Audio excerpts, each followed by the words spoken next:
할렐루야. 옛날 어느 나라에 왕이 새로운 법을 하나 만들었습니다. 그 법은 사형수가 사형을 당하기 전에 마지막 한 번 더 기회를 주는 거였죠. 그것은 사형수가 사형당하기 전에 두 개의 쪽지 중에 한 장의 쪽지를 고를 수 있는 기회를 주는 겁니다. 한 장의 쪽지는 죽는다 라는 내용이 적혀있고, 한 장의 쪽지는 산다 라는 쪽지가 내용이 적혀있습니다. 산다를 뽑는다면 사형수에서 생명을 얻게 되고, 당연히 죽는다를 뽑는다면 죽게 됩니다. 이런 법이 만들어졌는데, 어느 날 한 가난한 농부가 부잣집 아들의 음모에 빠져서 사형 선고를 받게 됩니다.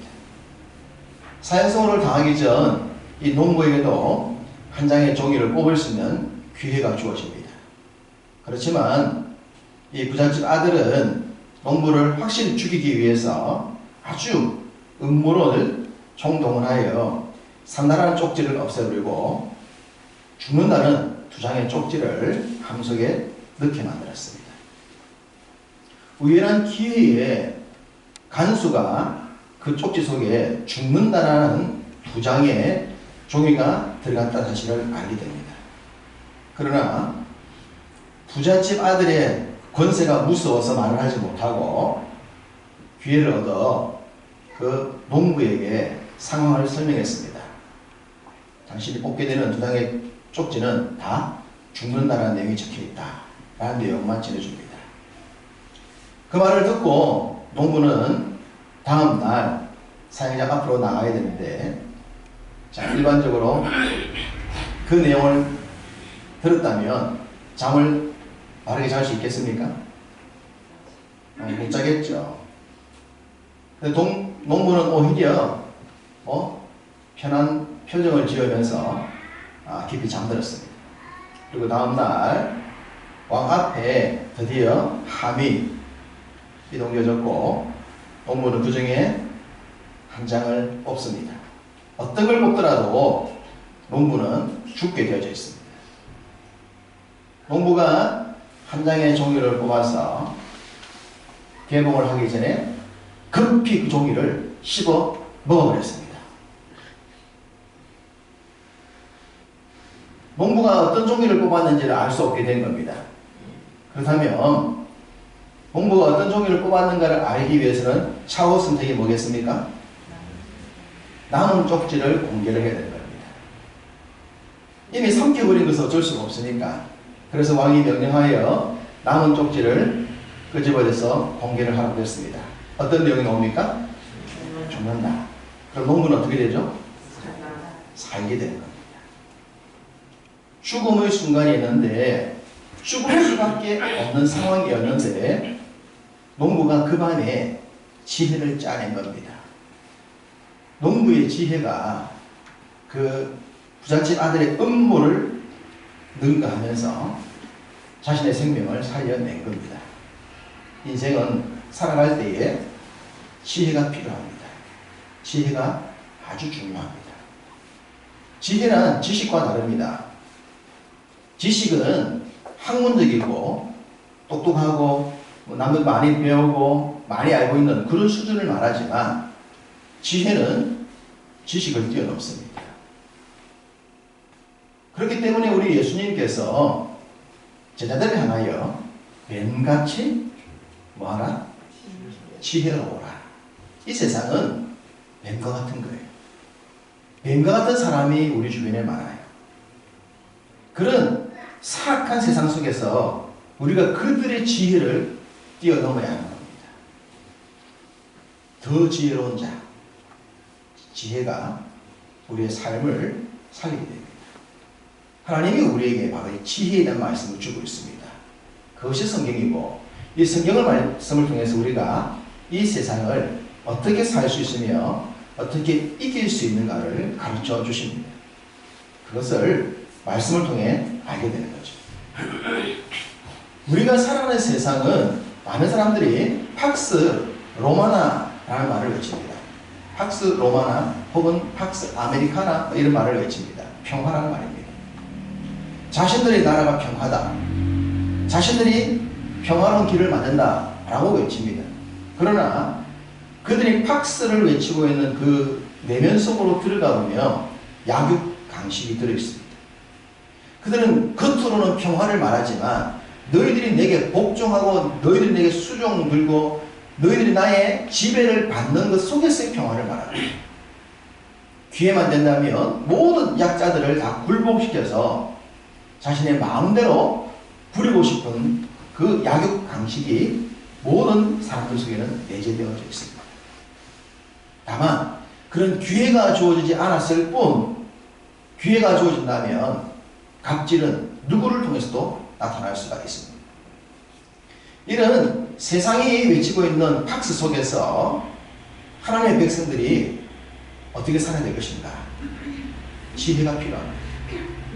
성경은 팍스, 소위 평화를 외치면서도 약육 강식을 만들었던 제국주의 시대에 선택받은 이스라엘 백성들이 그 제국들의 틈바구니 속에서 어떻게 생존했고 그들을 어떻게 능히 이기면서 살 수 있는가를 가르쳐 주셨습니다.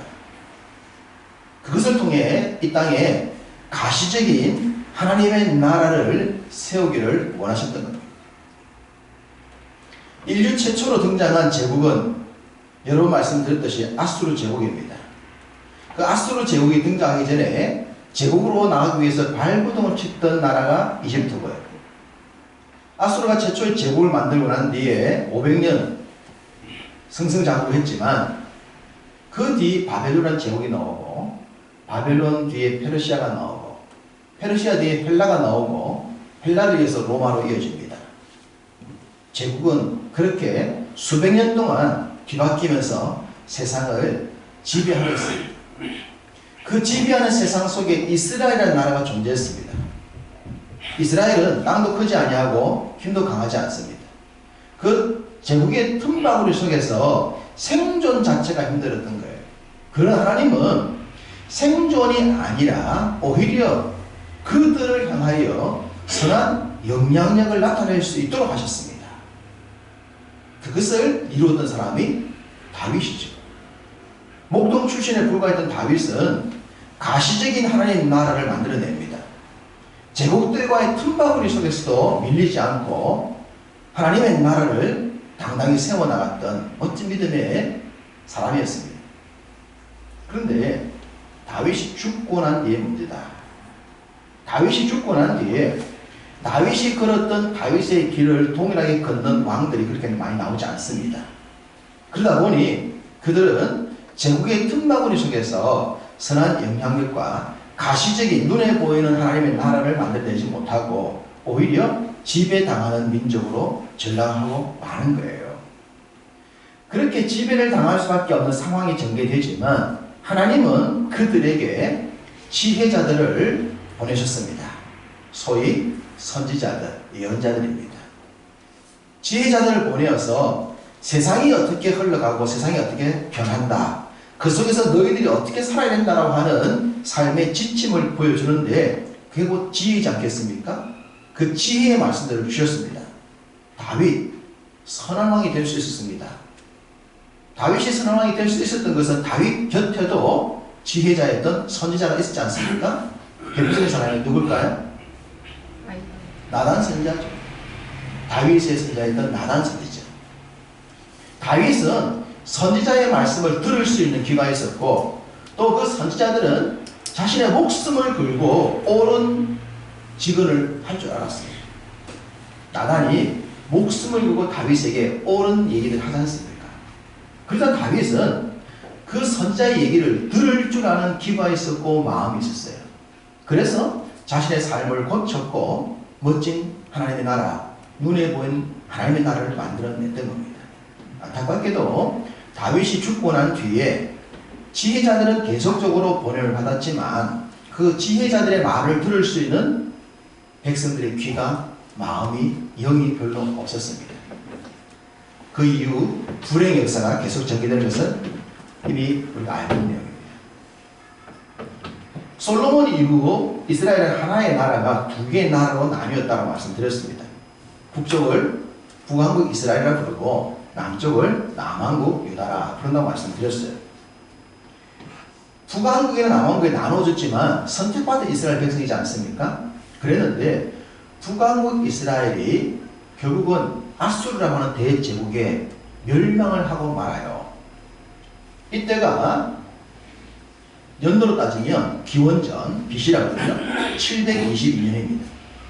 722년에 북왕국 이스라엘이 멸망을 합니다. 이것은 이스라엘 백성들에게 엄청난 충격이었습니다.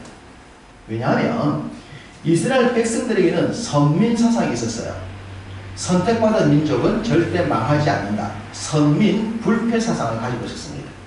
우리가 아무리 부족하고 좀 못나도 하나님이 우리를 특별히 선택하셨는데 우리가 어떻게 망하냐? 우리는 망하지 않을 거야 라고 하는 선민 불패 사상을 가지고 있었는데 북왕국이 실질적으로 망한 겁니다. 아수르 제국에 멸망하여 역사에서 사라져버리는 겁니다. 남왕국이 엄청난 충격을 받았을 거예요. 망할 수 있는 거야? 사실일까? 헛소문 아닐까? 어떻게 선택받은 민족이 망하지? 엄청난 충격이 밀려왔을 거예요. 그렇다면 그 충격과 함께 남왕국 유다가 이런 질문도 할 줄 알았어야 합니다. 그것은 그렇다면 남왕국인 우리도 망할 수 있을까? 북쪽이 망했다면 아무리 우리가 선택받은 민족이라 하더라도 우리도 망할 수 있을 거다라는 생각을 하는 것이 정상이지 않겠습니까? 그 생각을 해야 북쪽이 망했던 길을 가지 않는 거예요. 북쪽이 망했던 방법을 통해서 망하지 않는 방법을 찾아내고 그것을 통해서 생존의 길을 가야 했던 겁니다. 그들을 깨우치기 위하여 하나님이 먼저 북쪽을 망하게 하셨어요. 경고였죠. 너희도 망할 수가 있다. 북왕국 이스라엘처럼 행동하면 너희도 망한다. 그 경고하신 겁니다. 말씀을 드렸듯이 북왕국 이스라엘이 그렇게 허무하게 망했는데 그 북왕국 이스라엘은 선지자를 대표하는 두 명의 선지자가 있었다고 말씀드렸지 않습니까? 누구죠? 호세아. 엘리야와 엘리사잖아요. 엘리야와 엘리사는 북왕국 이스라엘을 대상으로 사역했던 사람이에요. 그 최고의 선지자. 이사야나 예레미야 같은 사람은 남왕국 선지자예요. 그런데 엘리야와 엘리사는 북왕국 선지자를 대표하는 엘리야를 능가하는 엘리사. 그들이 북왕국 이스라엘 사역자였는데 북왕국은 그렇게 허무하게 망합니다. 왜? 선지자들의 말을 듣지 않았기 때문이죠. 그러다니 남쪽도 망할 수 있다고 하는 겁니다. 경고가 주어졌습니다. 남쪽도 망할 수 있다. 남쪽도 망할 수 있다라고 하는 분명한 메시지가 기록이 됩니다. 자, 북왕국 이스라엘 마지막 왕은 누구라고 그랬습니까? 호세아라고 했습니다. 그러면 북왕국의 마지막 왕 호세아 때에 북쪽이 망하는데 그때 남왕국 선지자 남왕국 유다의 왕이 누구였는가를 알면 좋겠죠. 그 왕이 북쪽이 망하는 걸 직접 목격했기 때문입니다. 자, 그 장면을 열왕기하 18장에서 보겠습니다. 성경 앞으로 조금만 넘어가면 열왕기하 18장 10절입니다. 같이 읽어보겠습니다. 3년 후에 그 성읍이 함락되니 곧 히스기야 왕의 제6년이요 이스라엘과 호세아의 제9년에 사마리아가 함락되매. 북왕국 이스라엘이 멸망했을 때는 호세아라는 왕의 제9년째, 그때가 남왕국에서는 히스기야 왕의 제6년째. 그러니까 호세아 때의 북왕국이 망하는데 그때 남왕국의 왕은 누구란 말입니까? 히스기야였다는 거예요. 히스기야. 선한 왕 히스기야 있다. 바로 앞에 있는 18장인데 17장 6절을 한번 보십시다. 열왕기하 17장 6절을 보시면 호세아 제9년에 아수르 왕이 사마리아를 점령하고 이스라엘 사람을 사로잡아 아수르로 끌어가고 고산 강가에 있는 할라와 하볼과 메대 사람의 여러 고을에 두었더라라고 말했습니다. 여러분 혹시 여러분이 가지고 있는 성경 중에 7절에 보면 아수르 왕이 사마리아를 차지하다 그런 제목이 붙어있죠. 열왕기하 17장 7절 위에 파란 글자로 제목이 적혀 있습니까? 네. 뭐라고 적혀 있죠? 아수르 왕이 사마리아를 차지하다. 그 곁에 혹시 연도가 적혀 있는 성경이 있습니까? 몇 년도? 되어 있는 성경은 없나요? 네, 요즘 성경에는 연도 표시가 별로 안 되어 있던데 제가 궁금해서 이전에 보았던 성경을 제가 찾아봤더니만 제가 뉴라이프 이 성경을 가지고 있는데 이 성경 보니까 날짜가 적혀있어요. 연도가. 아마 여러분 성경 중에 혹시 연도가 적혀있는 성경이 있을 수 있는데 그 역사적인 흐름을 좀 좋아하시는 분들은 연도가 적혀있는 성경을 사셔도 됩니다. 연도가 좀 더 책이 잘 되는 성경은 연대기 성경이라고 있어요. 연대기적으로 기록되는 성경. 그런 성경을 보시면 역사가 성경의 역사가 세상의 역사와 어떻게 똑같이 맞아떨어지는가를 보여주고 있습니다. 이게 역사적 사실이거든요. 히스토리거든요. 그래서 그건 허구가 아니라 팩트이기 때문에 이 역사와 세계 역사를 같이 공부하시는 걸 좋아하시는 분들은 연도를 같이 보셔도 큰 도움이 되겠습니다. 722년도에 망합니다. BC입니다. BC 기원전. 지금은 2021년이니까 2021년 플러스 722년을 더하면 되는 거예요. 그렇게 계산이 되죠. 히스기야가 자기 시대에 북왕국이 망함을 봤어요. 히스기야가 충격을 받겠습니까? 안 받겠습니까? 받는 게 당연합니다. 여러분이 가족인데 여러분 가족 중에 한 가족이 망하면 충격 받습니까? 안 받습니까? 받을 거 아니에요. 히스기야가 좀 더 선한 왕이 될 수 있었던 것은 어쩌면 그가 그의 통치기간에 북쪽의 망함을 봤기 때문일 수도 있습니다. 문제는 또 히스기야가 죽고 난 뒤입니다. 히스기야가 죽고 난 뒤가 또 문제가 되는 거예요. 특별히 히스기야 아들 누구? 므낫세. 그에 의해서 이 남왕국은 멸망할 수밖에 없는 길로 접어들고 맙니다. 하나님이 북쪽을 멸망을 시키셨는데 남왕국 왕들이 정신을 안 차리는 거예요. 남왕국이 정신을 차리고 성경으로 돌아가고 하나님께로 돌아가야 되는데 이들이 히스기야가 나올 때는 좀 더 괜찮은 것 같으니만 시간이 지나니까 계속 또 북쪽 이스라엘과 비슷한 길을 걷는 거예요. 그래서 하나님이 선지자 예레미야를 보냅니다. 예레미야를 보내서 너희들 그럼 망해 이 예언을 하게 하시는 거예요. 자, 참고로 예레미야서 1장을 한번 가보겠습니다. 예레미야서 자, 다시 11시 돌아와야 되니까 예레미야서 1050쪽입니다. 여러분 성경 뒤로 쭉 넘어가면 1050쪽에 예레미야서 1장 2절과 3절을 보겠습니다. 예레미야 1장 1과 3절. 자, 함께 읽어보겠습니다. 아몬의 아들 유다 왕 요시야가 다스린 지 13년에 여호와의 말씀이 예레미야에게 임하였고 요시야의 아들 유다의 왕 여호야김 시대부터 요시야의 아들 유다의 왕 시드기야의 11년 말까지 곧 5월에 예루살렘이 사로잡혀 가기까지 임하니라. 예레미야가 남유다가 망할 것이다 라는 예언을 하게 됩니다. 그런데 그때 등장했던 왕이 누구예요? 요시야. 요시야가 제가 말씀드렸듯이 남왕국 유다의 가장 선한 왕 반대 랭킹 1위에 오른 사람이다라고 말씀드리지 않습니까? 그 요시야 왕 때 얘기입니다. 요시야 왕 13년 때. 자, 혹시 여러분 예레미야서 1장에 연도가 적혀있는 성경이 있습니까? 예, 연도가 적혀있는 성경은 성경 이해에 큰 도움을 준 성경이에요. 이때가 627년입니다. BC 627년. 예레미야가 예언을 하기 시작했을 때가 BC 627년으로 보면 됩니다. 그러면 북왕국 이스라엘이 망원한 뒤에 약 몇 년이 흘렀습니까?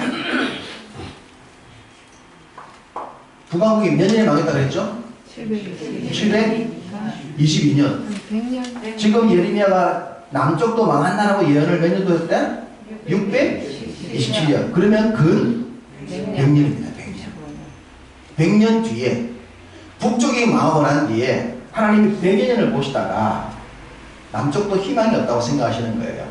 그래서 예레미야에게 야, 너 가서 남쪽도 망한다 그래. 너희도 망하게 될 거야.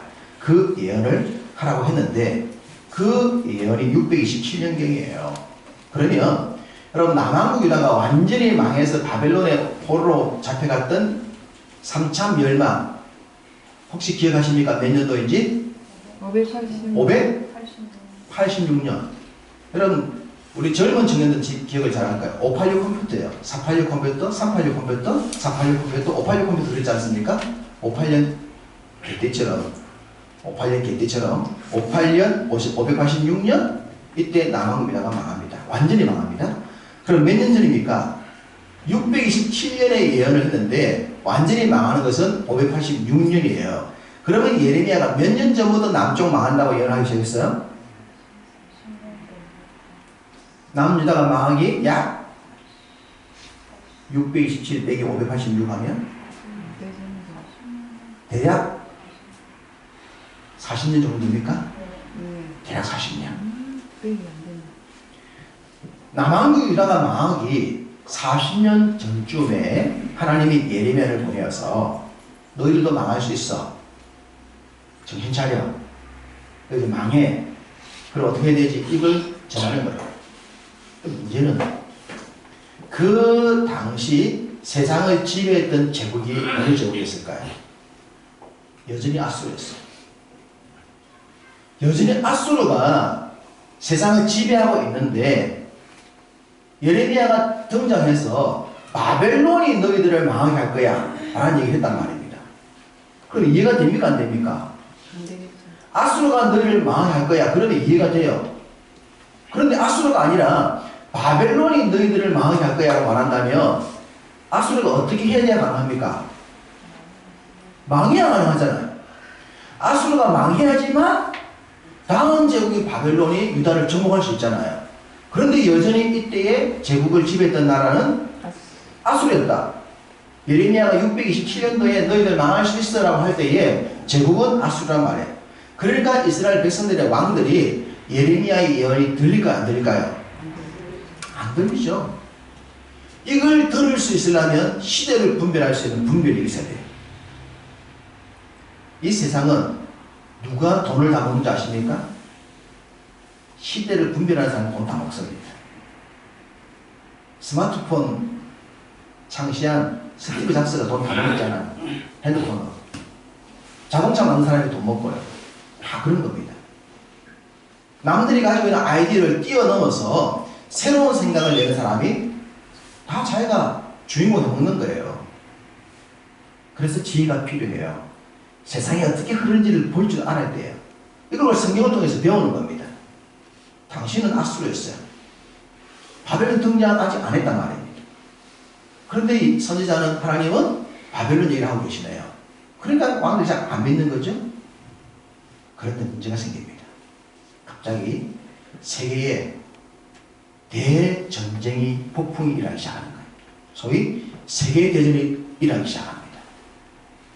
엄청난 세상이 전쟁의 소용돌이 속에 빠져들 일이 발생하기 시작해요. 자, 열왕기하 23장을 나오겠습니다. 열왕기하 23장 604쪽입니다. 604쪽 열왕기하 23장 28절입니다. 열왕기하 23장 28절에 혹시 제목이 적혀 있습니까? 요시아가 죽다. 이때 혹시 연도가 적힌 건 없죠? 예전에 안 가지고 계시니까. 이때 연도가 609년입니다. BC 609년. 이것을 세계 학자들은 뭐라고 말하냐 그러면 제1차 갈그미스 전투라고 합니다. 세계 대전쟁입니다. 제1차 갈그미스 전투. 이 전투는 500년 제국을 자랑했던 아수르를 넘어서기 위하여 바벨론이라는 나라가 신바벨론 제국에 일어서면서 아수르와 한판 붙었던 전쟁입니다. 그때 여전히 세계를 좀 지배하고 싶은 욕망을 가지고 있었던 이집트, 애굽이 군대를 몰고 위로 올라옵니다.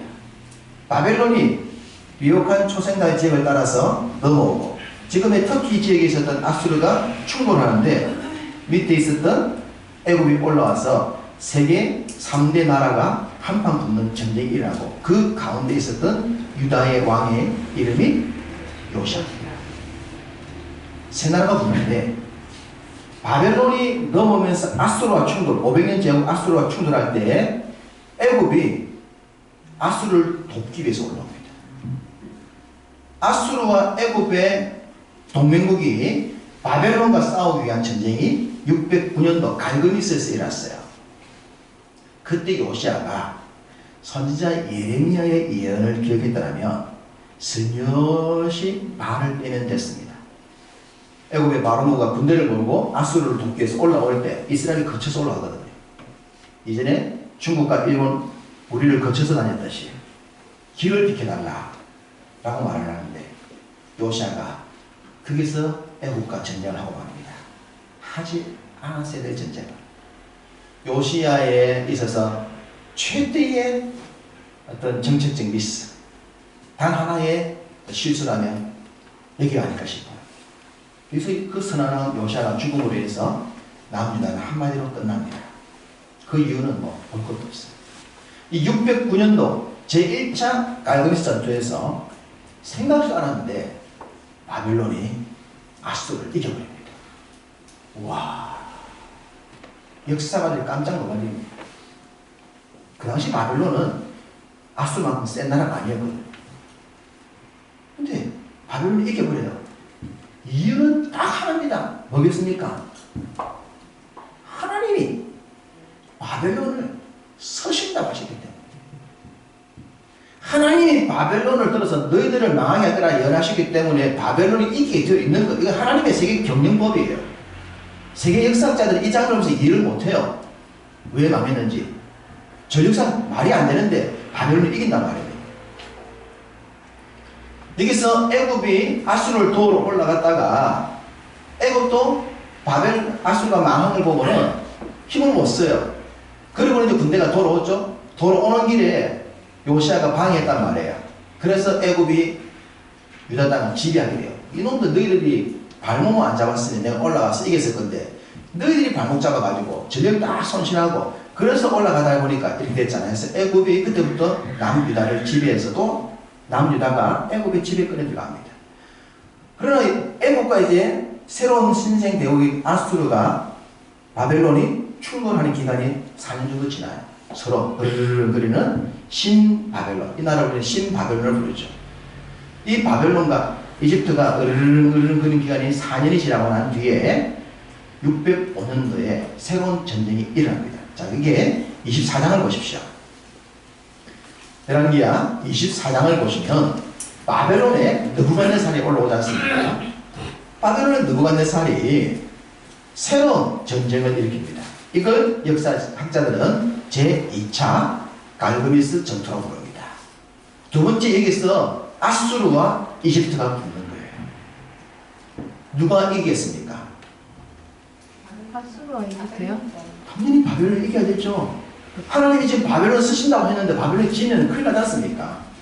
당연히 바벨론이 이집트를 물리칩니다. 그리고 새로운 제국을 여기서 완성했는데 이때가 BC 605년도예요. 제2차 갈그미스 전투입니다. 여기서 잡혀가는 포로가 다니엘과 그의 친구들입니다.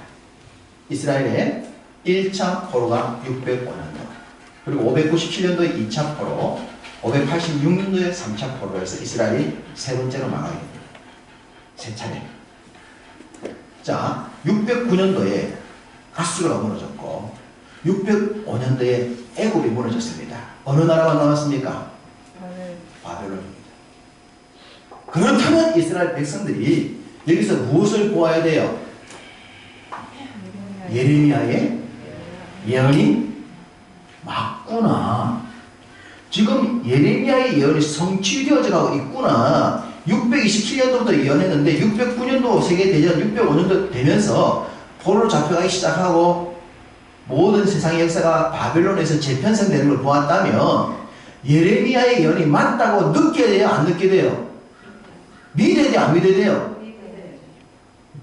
그런데 그 예레미야의 예언을 믿을 수 있는 영적인 귀나 영적인 눈이나 영적인 믿음을 가진 지도자가 없었어요.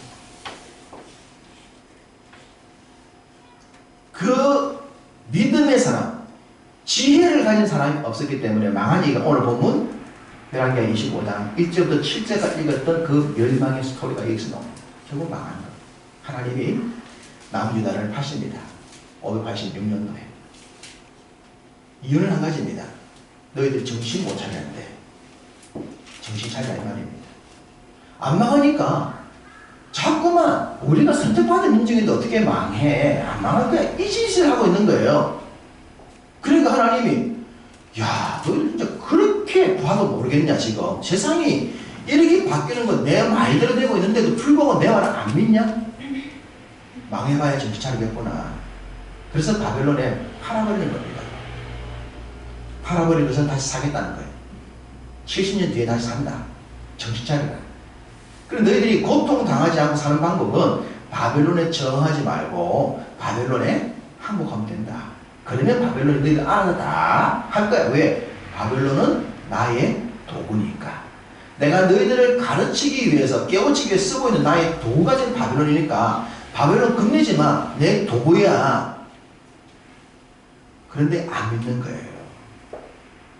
그러니 온갖 고생은 다 하고 오늘 보면 보셨지만 시드기야는 자기가 보는 눈앞에서 자기 자식들이 능지처참당하는 걸 보게 됩니다. 여러분 내 눈앞에서 내 자식이 적들에 의해서 능지처참당하는 것을 본다 그러면 어떻겠습니까? 상상이 됩니까? 내가 죽고 난 뒤에 죽으면 모르겠는데 내가 살아있는데 그렇게 자식들을 눈앞에서 죽이고 난 뒤에 시드기야 두 눈을 빼냅니다. 그냥 빼내면 죽잖아요. 안 죽이기 위해서 불로 달궈진 쇠꼬창을 가지고 해야 눈을 빼내면서 찢어서 출혈을 막아서 살리는 겁니다. 그렇게 시드기야를 잡아갑니다. 그 고통 당하지 말라고 당신의 종 보내어서 그 말을 들으라. 세상은 너희들이 생각하는 되는 것이 아니고 내가 말하는 대로 된다. 세계는 내가 경영한다. 제국은 다 나의 도구에 불과하다. 이 말씀을 주셨는데 그 말씀을 들을 수 있는, 볼 수 있는, 깨달을 수 있는 지혜자가 없었기 때문에 결국 나라가 망한 거예요.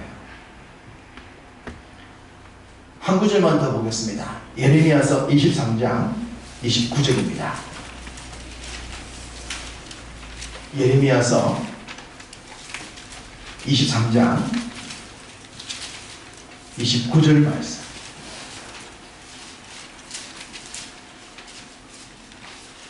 예레미야 23장 29절 합독합니다. 여호와의 말씀이니라. 내 말이 불같이 아니하냐. 바위를 쳐서 부서뜨리는 방망이같이 아니하냐. 할렐루야. 하나님의 말씀은 방망이입니다.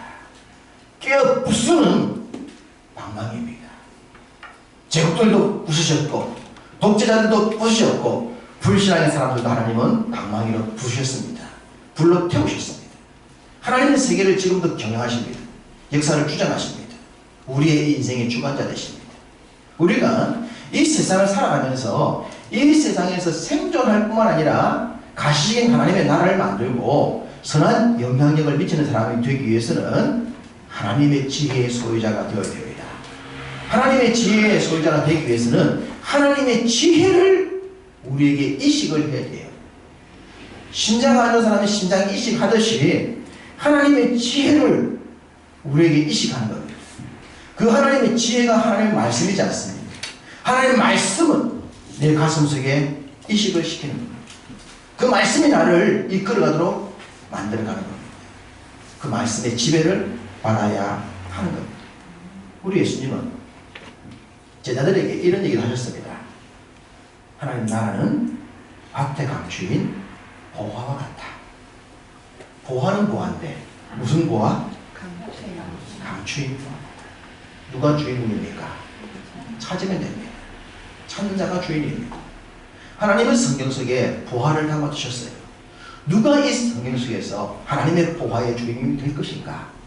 영적인 지혜를 가진 자가 보게 될 것이고 갖게 될 것입니다. 그리고 그들이 주인공이 될 것입니다. 저는 하나님의 백성들이 장차 미래시대의 주인공 되기를 기도합니다. 저는 우리의 아이들이 그렇게 되라고 축복해주고 기도하고 도전을 줍니다. 동일하게 똑같은 내용을 설교를 통해서 여러분에게도 드립니다. 여러분이 장차 미래 세상에 주인공이 되기 위해서는 하나님의 지혜로 무장하셔야 됩니다. 그 지혜를 붙들고 세상을 분별할 줄 알아야 됩니다. 하나님과의 깊은 만남을 통하여 넉넉한 지혜의 소유자가 될 때 세상은 생존하기 위해 바둥바둥 거리겠지만 우리는 생존을 넘어서서 하나님의 선한 영향력을 세상 만방에 넘치게 전하며 살 수 있게 될 줄 믿습니다. 하나님의 지혜로 무장되셔서 하나님의 도구가 되셔서 이기고 승리하시고 넉넉하게 주님의 위에 살아갈 수 있는 여러분 받으시기를 주의 이름으로 축복합니다.